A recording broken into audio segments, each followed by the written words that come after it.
To fix this problem, go to your phone menu and try to search for Boomstar. So when you find the Boomstar app, tap on it for some while. Now tap on application details. Tap on the full stop. Now tap on OK. Tap on storage and cache. Now tap on clear cache.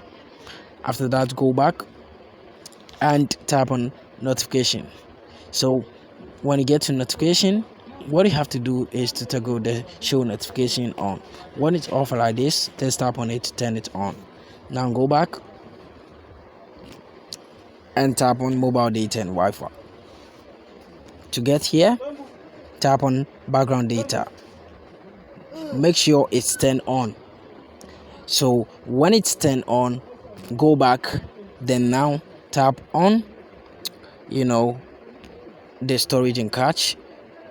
Tap on clear storage, then you tap on OK.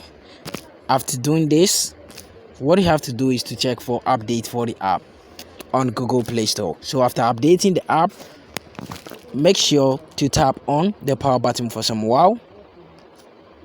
Now tap on reboot to reboot this, and this is going to be fixed. Thank you for watching this video. See you in the next one.